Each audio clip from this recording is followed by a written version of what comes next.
नमस्कार, मैं नेहा जैन, सहायक आचार्य भूगोल, श्री प्रताप सिंह बारहट राजकीय स्नातकोत्तर महाविद्यालय शाहपुरा भिलवाड़ा।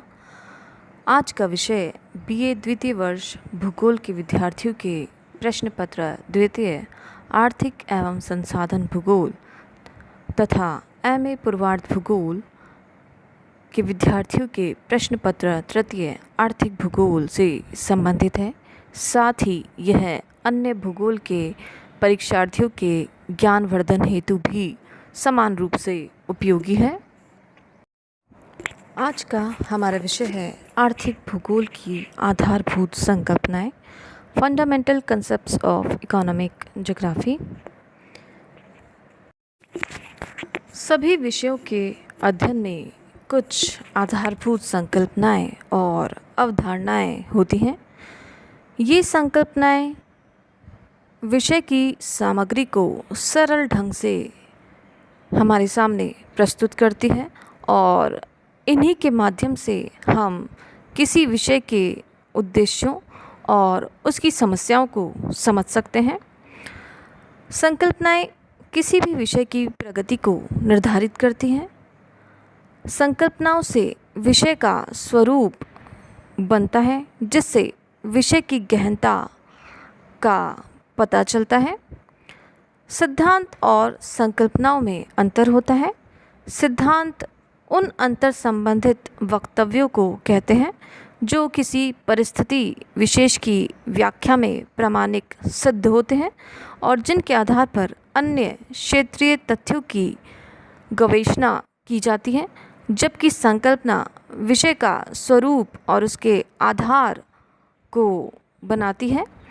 आर्थिक भूगोल की भी कुछ आधारभूत संकल्पनाएं हैं जिनके आधार पर उसमें सिद्धांतों के सांख्यिकीय आधार का अध्ययन किया जाता है। आर्थिक भूगोल की आधारभूत संकल्पनाएं इस प्रकार हैं। पहली है समदैशिक और विषमदैशिक क्षेत्र की संकल्पना। दूसरी है स्थान और अवस्थिति की अवधारणा। तीसरा मापक की संकल्पना और चौथा है क्षेत्रीय व्यवस्था की संकल्पना। पांचवी है स्थानिक अंतरक्रिया की संकल्पना। छठी है आर्थिक भूगोल की समय एवं क्षेत्रपरक संकल्पना और सातवीं है भौगोलिक क्षेत्र एवं उसके माप की संकल्पना। प्रथम संकल्पना है समदैशिक और विषमदैशिक क्षेत्र की संकल्पना।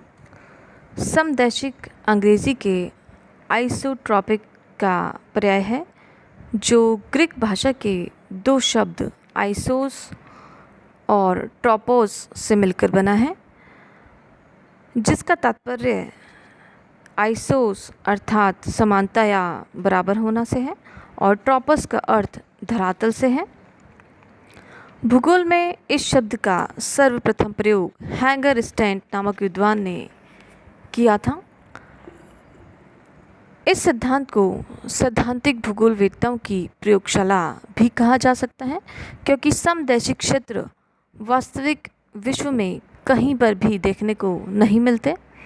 लेकिन इसे अस्वीकार नहीं कर सकते, क्योंकि यदि समदैशिक स्थल में जटिलताओं को जोड़ा जाए तो ये वास्तविक विश्व की जटिलताओं को समझने में अत्यधिक सहायक होता है।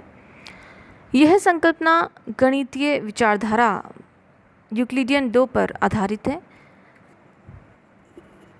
जिसमें केवल लंबाई और चौड़ाई ही होती है और ये अन्य भागों से अलग विशेषता रखता है। लेकिन वास्तविक संसार जिसमें कि हम रहते हैं वह त्रिविमीय है। इसमें लंबाई, चौड़ाई, गहराई, ऊंचाई आदि सम्मिलित है और यह विषमताओं से भरा हुआ है, जिसमें नदियाँ, झीलें, पर्वत, वन, मरुस्थल, कारखाने, आवास आदि सम्मिलित हैं। इसी असमानता या विषमता वाले धरातल को विषमदैशिक क्षेत्र कहा जाता है। आर्थिक भूगोलवेत्ता का उद्देश्य इस बात का पता करना होता है कि कोई आर्थिक क्रिया कहाँ पर स्थित है और क्यों है, और वह अपना विश्लेषण शुरू करने से पहले वास्तविक संसार जो कि विषमताओं से भरा हुआ है उसे साधारण क्षेत्र वाला बनाता है और यहीं से समानता युक्त क्षेत्र अर्थात समदैशिक क्षेत्र की उत्पत्ति होती है, जिसमें किसी प्रकार की असमानता ना हो या सभी दशाओं में जो समानता लिए हुए हो उसे समदैशिक क्षेत्र कहते हैं। लेकिन यह एक कल्पना मात्र है। वास्तविक जगत में ऐसा क्षेत्र कहीं नहीं पाया जाता। इस संकल्पना पर सभी सैद्धांतिक संकल्पनाएं आधारित हैं। दूसरी संकल्पना है स्थान और अवस्थिति की अवधारणा, concept of site and situations. पृथ्वी पर स्थिर वस्तुएं कुछ न कुछ स्थान अवश्य घेरती हैं और कई वस्तुएं पृथ्वी की सतह पर कम स्थान घेरती हैं और कुछ वस्तुएं अधिक स्थान पर विस्तृत होती हैं। यही संकल्पना स्थान की संकल्पना है। वस्तुओं का जिस धरातल पर विस्तार या प्रसार होता है वह उन वस्तुओं का बसाव स्थल होता है, अर्थात उस घेरे हुए स्थान के आंतरिक लक्षणों से इसका अभिप्राय है। उदाहरण के लिए नगर ढाल पर है या मैदानी भाग पर या फिर पठारी भाग पर, यदि यह स्थान नगर है तो उसकी आबादी, घनत्व, नगरीकरण आदि सभी उस बसाव स्थान के लक्षण कहलाते हैं। बसाव स्थिति की बाह्य विशेषताओं से अंतर संबंधित है। इसी पर इसका तुलनात्मक महत्व आधारित होता है और इन बाह्य संबंधों की प्रकृति निरंतर गतिशील होती है।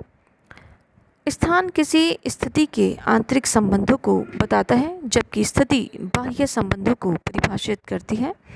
स्थान और अवस्थिति की ये संकल्पना भौगोलिक सिद्धांतों की संकल्पना की प्रकृति को समझने में अत्यधिक महत्वपूर्ण है। आर्थिक भूगोलविदों के लिए यह संकल्पना एक आधारभूत संकल्पना है। अगली संकल्पना है मापक की संकल्पना, कंसेप्ट ऑफ स्केल। मापनी वह युक्ति होती है जिसके द्वारा समस्त पृथ्वी या उसके किसी भूभाग या क्षेत्र को आवश्यकता के अनुसार आकार वाला मानचित्र बनाकर सही ढंग से प्रदर्शित किया जाता है। संपूर्ण पृथ्वी या फिर उसके किसी भूभाग का मानचित्रण किसी मापनी के अनुसार ही किया जा सकता है। मापनी के उपयोग के बिना कोई मानचित्र बनाया जाता है तो कोई भी मानचित्र से संबंधित क्षेत्र के आकार, क्षेत्र या उसमें स्थित स्थानों की वास्तविक व्यू का शुद्ध दर्शन बिना मापनी के नहीं कर सकते। बिना मापनी के किसी क्षेत्र के अनुमानित चित्र को मानचित्र चित्र कहा जाता है। दो दिए हुए बिंदु या स्थानों के बीच की मानचित्र पर मापी गई सीधी दूरी या उन्हीं दो बिंदुओं के बीच धरातल पर मापी गई वास्तविक दूरी के बीच के अनुपात को उस मानचित्र की मापनी कहते हैं। आर्थिक भूगोल में आर्थिक क्रियाकलापों के स्थान वितरण को बताया जाता है, इसीलिए मापक की संकल्पना का काफी महत्वपूर्ण स्थान है आर्थिक भूगोल में। सामान्यतः छोटे क्षेत्रों के मानचित्रण के लिए बड़ी मापनी का और विस्तृत भूभागों या बड़े क्षेत्रों के मानचित्रण के लिए छोटे मापक का उपयोग किया जाता है। इसीलिए सैद्धांतिक भौगोलिक विवेचन हेतु मापक की संकल्पना आर्थिक भूगोल में महत्वपूर्ण है। चौथी संकल्पना है क्षेत्रीय व्यवस्था की संकल्पना, कंसेप्ट ऑफ स्पेस सिस्टम। तंत्र या प्रणाली विभिन्न अवयवों का एक समूह होता है जो कि परस्पर संबद्ध होता है। जैसे परिवहन प्रणाली किसी नगर या क्षेत्र के सभी भाग जो विभिन्न परिवहन मार्गों के द्वारा जुड़े हुए होते हैं मिलकर परिवहन व्यवस्था का निर्माण करते हैं। सभी प्रकार की व्यवस्थाएं या तंत्र जिनमें विभिन्न अवयव यदि स्थान घेरते हैं या फिर जिनका संबंध दूरियों से होता है स्थानिक या क्षेत्रीय प्रणाली कहलाती है। स्थानीय तंत्र में स्थान और क्षेत्र दोनों सर्वाधिक महत्वपूर्ण होते हैं। प्रणाली को एन वेबस्टर ने 1959 में अपने शब्दकोश न्यू इंटरनेशनल डिक्शनरी में परिभाषित करते हुए लिखा था कि व्यवस्था या तंत्र विभिन्न तत्वों का वह समूह है जो किसी न किसी प्रकार से निरंतर होने वाली पारस्परिक या अन्योन्य क्रिया का संयुक्त रूप है। अर्थात कह सकते हैं कि तंत्र के लिए दो बातों का होना आवश्यक है। पहला विभिन्न तत्व और दूसरा विभिन्न तत्वों में पारस्परिक संबंध। कार्यों के आधार पर तंत्रों को दो भागों में बांट सकते हैं। पहला है बंद तंत्र और दूसरा है खुला तंत्र। बंद तंत्र वह तंत्र होता है जिसे सीमाबद्ध कर सकते हैं। परिवहन और संचार का आदान प्रदान अवरुद्ध किया जा सकता है, इस पर मानव का नियंत्रण होता है। दूसरा है खुला तंत्र।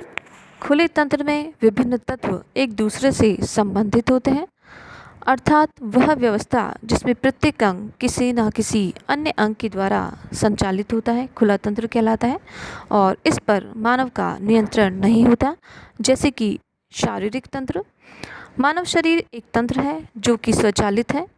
खुली प्रणाली में आंतरिक कारक और बाह्य कारक दोनों ही तत्वों का प्रभाव देखा जा सकता है। सभी व्यवस्थाएं क्षेत्रीय या स्थानिक प्रणाली ही होती हैं, बस उन्हें स्थान खुला छोड़ना होता है। स्थानिक तंत्र खुले और बंद दोनों तंत्रों के रूप में कार्य करते हैं, लेकिन भूगोल में खुली व्यवस्था अर्थात खुले तंत्र का अधिक महत्व है। स्थानिक तंत्र में स्थान और स्थिति दोनों की ही विशेषताएं सम्मिलित होती हैं। क्षेत्रीय प्रणाली में समय और मूल्य के द्वारा एक स्थान से दूसरे स्थान में अन्योन्य क्रिया होती है, जैसे कि परिवहन तंत्र। आर्थिक भूगोल के अध्ययन में अर्थव्यवस्था या अर्थतंत्र या आर्थिक तंत्र, जो कि एक प्रकार से अत्यधिक महत्वपूर्ण है, अर्थव्यवस्था के इन विभिन्न अंगों में परस्पर गहन संबंध पाया जाता है। इसीलिए आर्थिक भूगोल में क्षेत्रीय व्यवस्था की संकल्पना महत्वपूर्ण है। इसके आगे की संकल्पनाओं का अध्ययन हम इसके भाग 2 के अंतर्गत करेंगे।